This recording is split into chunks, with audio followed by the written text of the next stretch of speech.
La mort de témoin peut être la fin d'une vie, mais certes pas la fin du témoin.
Acte 9 raconte l'histoire d'une disciple qui a été très aimée, Tabitha ou Dorcas. On ne sait pas grand-chose de Tabitha. Quel âge avait-elle? Était-elle mariée? Avait-elle des enfants? Ce qu'on sait par contre, c'est qu'elle était disciple de Jésus et faisait beaucoup de bonnes œuvres et d'aumônes. Nous lisons ceci dans Acte 9, verset 36. Notamment, elle était disciple en confectionnant des vêtements pour les veuves. Son ministère de bienfaisance, lequel répondait à un besoin réel des femmes de Joppé, semble indiquer qu'il s'agissait d'une femme aisée et qu'elle était peut-être même propriétaire d'une entreprise de confection de vêtements. Elle disposait sans aucun doute de compétences et de ressources nécessaires pour confectionner différents vêtements. Le fait qu'elle soit mentionnée comme étant parmi les disciples suggère qu'elle était aussi une dirigeante dans la communauté des croyants. La maladie et la mort de Tabitha portèrent un coup terrible aux disciples du Christ à Joppé. Tabitha mourut prématurément. On lava son corps et on le déposa dans une chambre haute. Les veuves se rassemblèrent autour d'elle et la pleurèrent. Les vêtements qu'elle portait témoignaient de l'intérêt et de l'amour que cette femme dévouée éprouvait pour elle et pour la communauté. Dans la ville de Lyde, Pierre avait guéri un paralytique. La nouvelle s'était répandue dans toute la région, comme une traînée de poudre. Les disciples de Joppé envoyèrent des messages à Pierre, le pressant de venir tout de suite, espérant manifestement un miracle. Arrivé à Joppé, Pierre trouva les croyants accablés de tristesse. Les veuves en deuil lui montrèrent les vêtements que Tabitha avait confectionnés pour elle et témoignèrent de sa vie de service.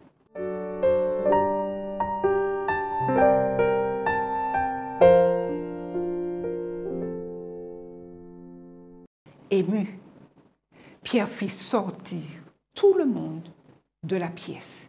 Il pria ardemment le Seigneur de ressusciter Tabitha des morts. Avec foi, il se tourna vers elle et s'écria « Tabitha, lève-toi !» Et Dieu lui redonna la vie. Amen. Pierre lui tendit la main et elle se leva. Imaginez la joie et l'enthousiasme lorsqu'il la présenta vivante aux croyants. À la suite de sa résurrection, beaucoup de gens à Joppé crurent au Seigneur. La résurrection de Tabitha transforma sa mort, une chose terrible et douloureuse, en triomphe. Quel témoignage que de proclamer qu'elle était morte et qu'elle était revenue à la vie. Mais qu'en est-il de ceux qui rendent leur dernier souffle et nous quittent pour toujours? N'y a-t-il pas eu d'innombrables hommes et femmes et enfants qui, bien que servant Dieu fidèlement, sont morts dans la fleur de l'âge? La guerre entre Dieu et Satan a fait de nombreuses victimes. Que la mort soit survenue tôt dans la vie ou au bout de nombreuses années, telle est la nature de la guerre. La mort et la résurrection de Jésus nous donnent l'espoir d'une vie au-delà de la tombe. Ceux qui sont morts en Christ ressusciteront pour la vie éternelle avec lui, nous dit Romains 6, verset 8. Mais nos corps mortels ne seront pas encore immunisés contre la maladie et la mort. Comment faire face à la réalité permanente de l'agonie et de la mort? J'ai trouvé un grand réconfort dans le fait de savoir que la mort d'un croyant fidèle est elle-même une sorte de témoignage. La mort de témoin peut être la fin d'une vie, mais certes pas la fin du témoin. Que la résurrection ait lieu peu après la mort, comme dans le cas de Tabitha, ou qu'elle soit retardée jusqu'au retour de Jésus, ceux qui restent peuvent continuer à proclamer le message de vérité, d'espérance et d'amour de Dieu.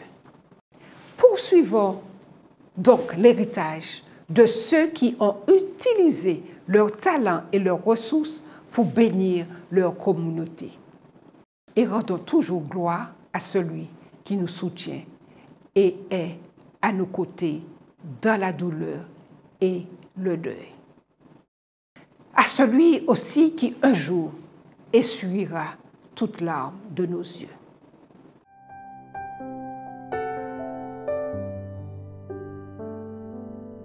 Prions le Seigneur. Merci Seigneur de te tenir à nos côtés quand les choses vont mal, quand le deuil est là, quand la tristesse est là, parce que nous savons que tu es capable de nous épauler, de nous soutenir et de t'acclamer lorsque tu reviendras avec tous ceux qui nous ont précédés et qui seront là pour t'acclamer aussi lorsque tu reviendras. Merci pour ton sacrifice et aussi pour la résurrection. Nous t'avons prié au nom de Jésus. Amen.